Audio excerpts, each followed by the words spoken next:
Let's get educated. That's why we're here, to bring you the stories impacting K-12 classrooms and college campuses. It's time for a little education.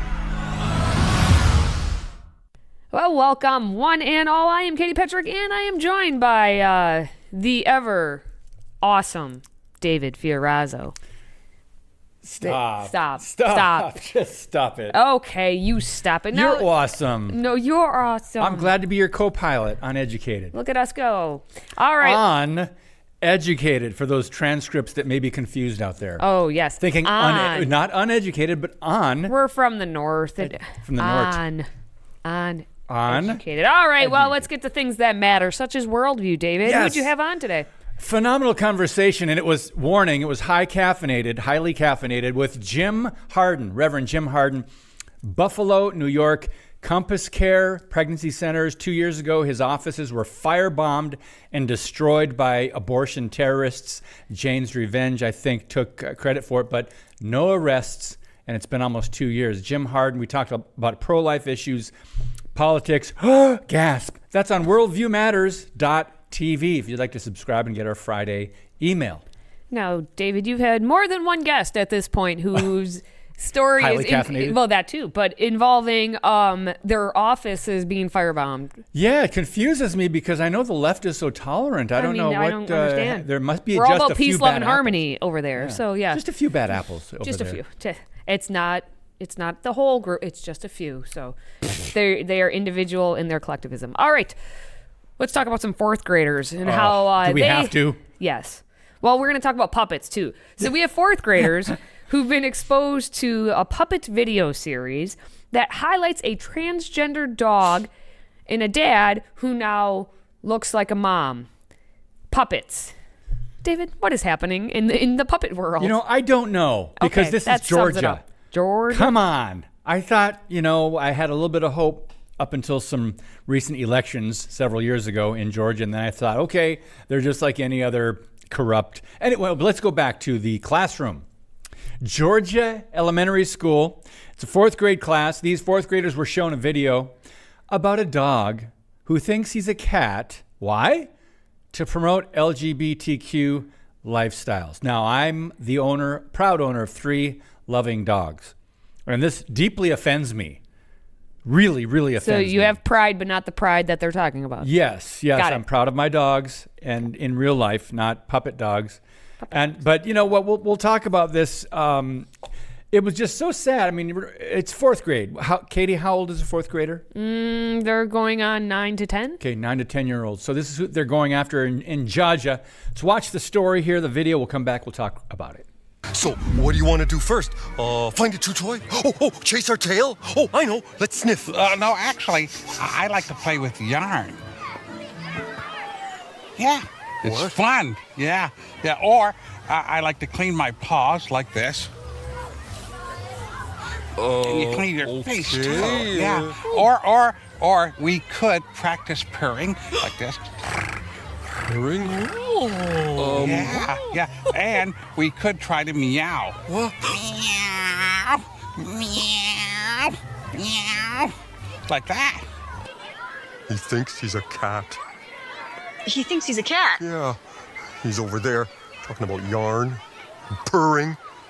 It's weird. It's not weird, just different. I couldn't ask Barry to change who he is. That would make him really sad. Yeah, but Gulliver, accepting people for who they are is a very important skill. Wait, did she say accepting people or accepting puppets? Because this is about puppets, and they're trying to show puppets to fourth graders to teach them lessons. Now, I don't have fourth grade aged students yet for my own children, but I was a fourth grader, and at that point, I mean, if the kid was 4, you would use puppets like that to try and educate. Like the Muppets are its own category, right? The Muppets are their own thing. But this is the joke that the Muppets would make of like, haha, funny. This is not, they should not be using puppets to try to educate fourth graders. And it's certainly obviously not about these topics. But they're not educating. Oh, well, you're preaching tolerance. They're here. recruiting. Yes, good point. Right, the LGBTQ community cannot reproduce, so they have to recruit. They're trying to recruit kids at younger and younger ages. This is what they do. It really is disturbing to me that they're using these insidious methods. And I bet most parents have no idea this is going on. I'm sure that video was not, you didn't need a permission slip to, be shown that video in the classroom. That was just put on by said teacher. Sure. Whether or not it was in the curriculum, who knows? Who cares for a lot of the people who choose to show these videos to the children. Well, thank you again to Libs of TikTok for exposing this. But I'm just disappointed that of the lack of resistance in our country, not just by parents, but by Christians. People who really should care that these kids are being deceived and being told that, you can identify as whatever, and animals. Hey, you can identify as animals now too, right? Yes. Now, see, if you weren't with us on Monday, we had a discussion about furries, and we've been saying, yes, furries, kids, children, or adults for that matter, identify as animals. Yeah. It's been happening in the schools, and everyone's like, no, it's not. That's a lot. Watch Monday's episode. This is animals, puppet animals, trying to think they're other animals. We live in a mad world. Take a look at how we have some puppets discussing, what it's like to be transgender. Well, that's me, and my mom, and my brother, and my mama Elliot. When'd you get a second mom? Well, Mama Elliot is actually my dad, but she's now Elliot with a she. Mama Elliot is transgender. Some people think there's only one way to be born. You can be a boy or you can be a girl. But there's lots of different ways you can be a boy or girl. It's not just our bodies that make us boys and girls. It's also what we feel in our hearts or what we think in our minds. Just because you look like a boy doesn't mean that you feel like a boy. So, your dad didn't feel like a boy? His brain and his heart didn't match how his outside looked. So, he changed his outside. You're a puppet. You don't have any insides. It's someone's hand up there. But the children don't know that. Well, in 4th grade, you would hope by then they would know that puppets are not actual animals. That was out of Canada, eh? Yeah, that's actually who this whole thing came from. Yep. The Canadians. Well, my wife is from Toronto, and talk about one of the most uber-liberal progressive cities in Canada. But the government there, and I believe they funded this, acceptance and understanding. They use all these wonderful words that really, if you just take them at face level, sure, who wouldn't want to be accepting? Who wouldn't want to be understanding? But they abuse them, they twist them, and they make them mean something they don't mean. But let me go to the article and just explain the group that made one of these videos. They're all about encouraging LGBTQ activism. They promote pride parades and festivals for kids. They brought their programming to libraries. They do live shows for children. It's not just about a few puppets here in a video. The shows were created in 2017, so it's not a new thing. This is 7 years ago. And they're apparently still in circulation in schools, and that was part of the plan. When they were made, an organizer of the project said that the local Thames Valley District School Board would make use of them. And so, again, it's not just one school, and it's not just one library. These have been around, and once you get something on video, guess what? It's up there for the world to see and for any school. And like you mentioned, Justin Trudeau, pajama pants. Emperor Trudeau, yes. Himself, they actually their government funded this project. These videos that were made were funded by the Canadian government. So you up in Canada, you paid for that. And then now, as you know, it's been 7 years, as you said, they've made their way all the way down to Georgia. Yeah. So, and yay. you know, we can't look down look down our noses at Canada because they're north. We can't look up our noses at Canada and, criticize them. Look at what our government is funding in the public schools. All right? And again, I'm sorry to be redundant, but a lot of parents have no idea. This is true. I just spoke at a conference last weekend, and There were some people there that I was sharing some things about, went down the calendar, for example, of all the days that are dedicated to LGBTQ groups, and days and weeks, and they have entire months, October, June, different months. And people are going, because we had no idea, but yet these things are being celebrated. They have, I don't know, I don't want to say legally, but they make those days. That is now the Transgender Day of Visibility, like March 31st and others. Whoopity-doo in all their days. Now, you spoke of our government and what's happening here. Well, let me say the government. I don't want to claim them as ours, but they are the government in power currently. Well, we're going to take away the federal level. We're going to go down to the state level because what a fail we have. We reported on this next story not even like a hot second ago, it feels like. And we had high hopes. High hopes, I tell you. High hopes. High apple pie. Okay, fine. Apple pie in the sky? Hopes.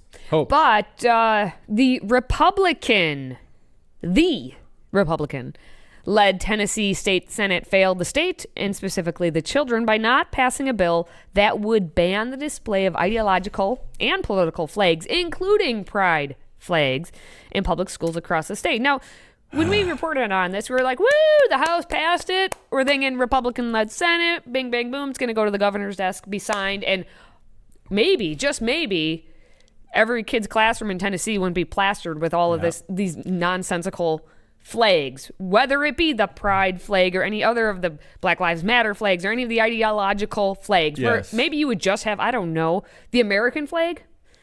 Novel idea. I know it's novel. But I know I'm those just going to test this idea out once. Those are often taken down in classrooms yes. now to make room for some of these other flags. Yeah, so we had high hopes. And then Senate Bill 1722 or 1722 was introduced by Republican State Senator Joey Hensley, and it was a companion to a bill that, again, passed the state house with overwhelming support.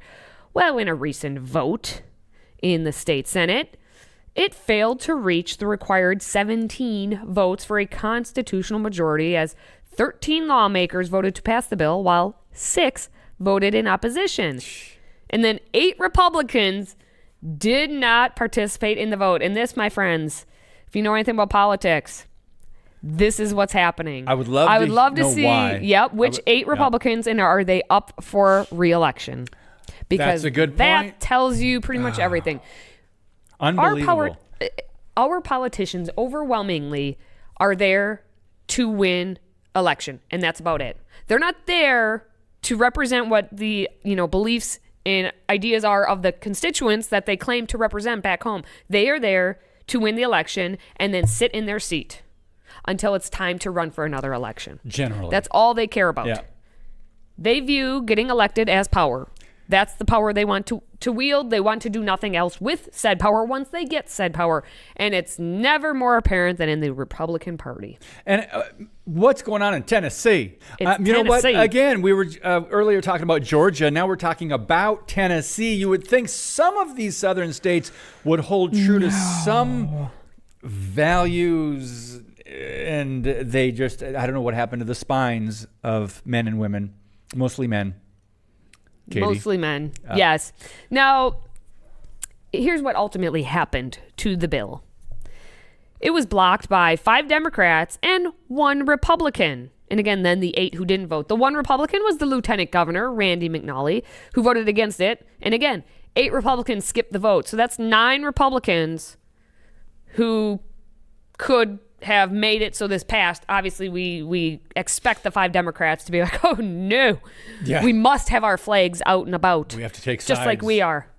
For pride's sake. So, according to McNally, he said in a statement that he was concerned about constitutional challenges if the bill became law, such as an adversarial First Amendment ruling against the state. Here's what he actually said. While Senator Gardenhire's amendment language was a significant improvement, I believe comments made early in legislative process caused irreparable constitutional damage to the bill, in my view.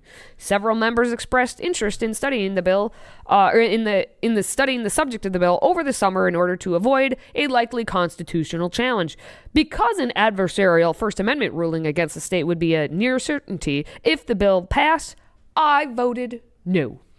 So there's the reasoning for one guy. For the lieutenant governor of all the peoples in all the lands. How they couldn't get this all worked out before? Now, That's politics, friends. Yes, it is. Politics. Yes, more. We'll talk about more later, but we've got to move on. It's time to find out if you're smarter than a student at Freedom Project Academy. Here's a question from our business math course. Ready? A balance sheet contains these 3 categories. A, income, expenses, and taxes. B, cash, debt, and taxes. C, assets, liabilities, and capital. Or D, income, cost, and capital. We'll be right back with the answer.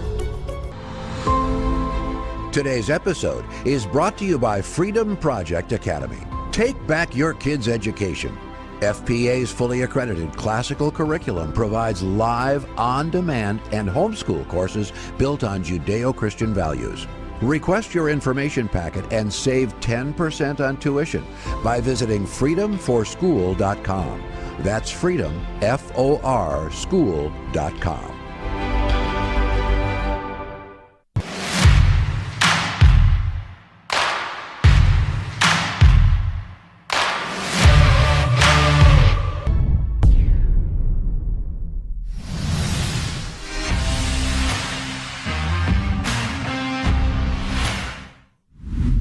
Alrighty, well, we are back. Now, before the break, we asked you if you were smarter than a student at Freedom Project Academy, and here's what the question was.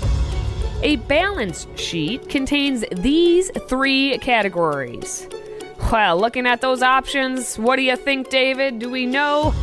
Of course, the answer is... Drum roll.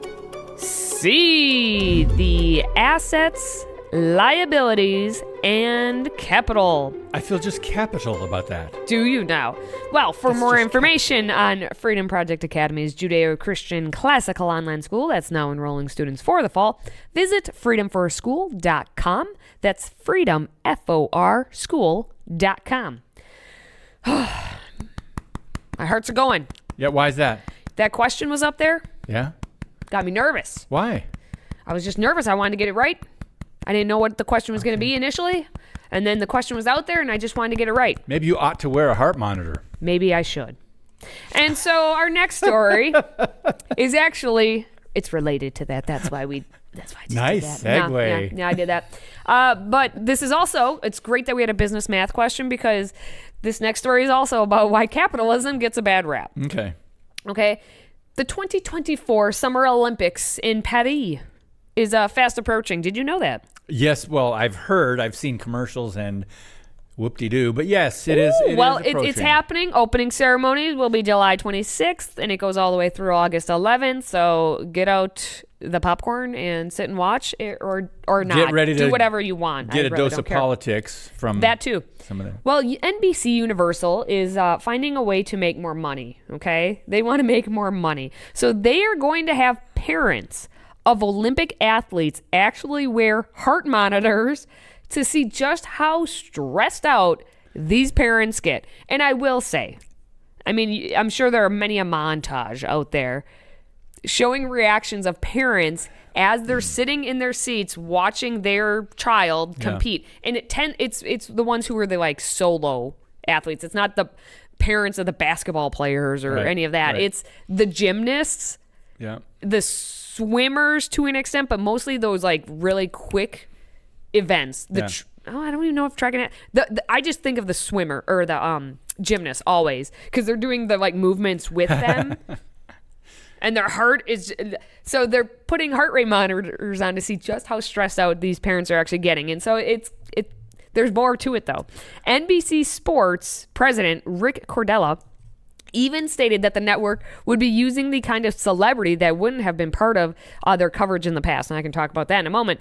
And part of that, he says that we've got to be innovating, trying things differently, trying to match where the media world is in 2024. Yeah. And part of that innovation reportedly involves hooking up some excited parents to medical equipment. Entertainment. 5 heart rate monitors affixed to the parents of Olympic athletes will be used at any given time with data shown on screen as their child competes.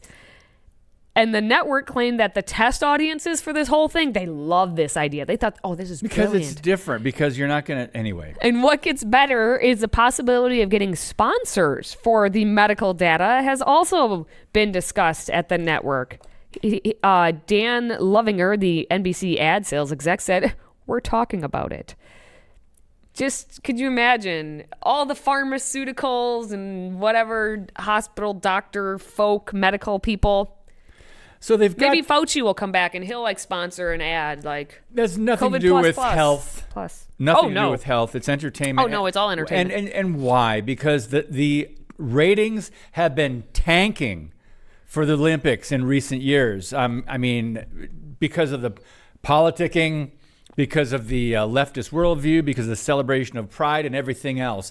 Watch the opening ceremonies, friends, and if just watch what some of the opening ceremonies and some of the stuff, the subtle kind of demonic themes, and it's just really dark sometimes what they put into these ceremonies. But they do have a problem with ratings, so they've got to do something to boost it. And this is something we can relate to, being excited for a family member or somebody playing in a sport, so we can kind of relate to that. Yes, but let's get your take. I don't know if you know this, but if you watch this year's opening ceremony as part of the We're Trying New Things, they're going to have Kelly Clarkson and Peyton Manning as part of the opening ceremonies. And don't worry, Snoop Dogg will be in Paris doing some, like, I don't know if it's going to be like Man on the Street type weird, whatever Snoop Dogg does. They've got to We do got something. some cool things. And then at the closing ceremonies, I guess Jimmy Fallon will be a part of it. So this is, they're trying. They're trying. Who are they trying to attract with Jimmy Fallon, I wonder? No one. But anyway. More young Democrats. But well, anyway, hey, if we had to rank and I file just politicized comedians like that, Jimmy Fallon would not be way at the top. Anyway, we're going to rank and file some other things. Don't go anywhere. We have it. Rank and file. It's up next. And as always, I have no idea. Maybe we are ranking comedians. I don't know. You'll find out when we do. Stick around. In 2024, we find ourselves at a pivotal moment where the call for unity, freedom, and a better future echoes louder than ever. Introducing Patriot Mobile, the wireless carrier that stands with you. We are committed to supporting the values that make our nation great. With affordable plans and reliable nationwide coverage, Patriot Mobile is not just a wireless service. It's a call to action for those who believe in the American dream. Get free activation now with promo code EDUCATED.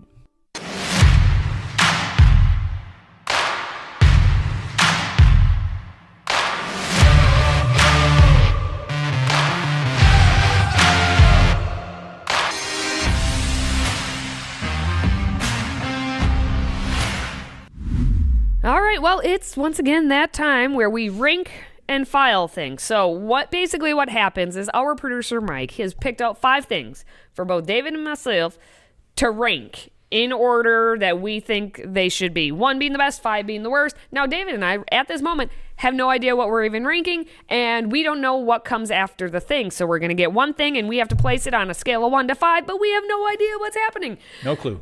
That's why it's fun. But I guess with the temperatures heating up, kind of, sort of. It's Wisconsin. Temperatures are sort of heating up, but summer season is within reach. So is the humidity. It is the humidity. With a capital U. I guess our producer, Michael, thought it might be fun to go down memory lane and rank 5 old school sodas. And yes, I said it. Sodas. Pop. Come at me. Pop. Get out of What here. kind of pop do you like? Get out of here. Cola. Soda pop. It's a soda. And I guess who are we going to start with? We start with Crystal Pepsi. I've never had it. Crystal Pepsi? Can I put it at 5 simply because I've never had it? Is that just water in there? Or is that carbonated? Well, I don't know. Crystal Pepsi. It's what isn't here anymore. That's. Since I've never heard of it, I'm putting it at 5. I've heard it. I've heard of it. You have? I've never had it. But I don't like. Here's the I don't deal. like to I don't support- like any. Pepsi cola. I'm not a Pepsi cola gal. products. Yeah. I'm still a child. Give me something orange, grape, root beer. All right. Well, let's see what's next. We're both going 5 on this one, so we can only go up from there. Yeah. Jolt. Okay. Well, that's going to be 4. All the then. sugar and twice the caffeine. You got to move this one up a little bit, just because of it's funny. It's funny. Jolt. So, jolt gives you a good Get old a jolt. jolt with the sugar and the caffeine. Number 4 for I'm me. gonna go 3 on jolt. Ooh, just because I like the word jolt. Yeah. Simply because of that. All right, what's next? Well, Tab. I do remember Tab. Tab's a good time. Tab's a good time. That's what they should have sloganed it. For those Tab's of you a that good have time. no idea what that is, isn't that a diet soda diet pop from like the 70s or 80s? Well, I remember it, so it's got to be in the 80s. Okay, 80s. I don't know when it lasted. I'm going till. 4. 3. I'm just going to go 5, 4, 3 and work my way up this I ladder. went 5, 3, 4. Okay, so we got 2 and Now 1 we've left. got number 1 and number 2. I hope they're good ones. Oh, now we're getting into my Slice. category. Now we're. That's all right. I'm going to give it a number 1 simply because it's lemon lime. Oh, gosh. I have never had it, but you know what? It's lemon lime. It Not can't be knowing wrong. what's coming up next, I will take a chance and give this a number 2. That means my number 1 is wide open, and your number 2 My number 2, what do we got?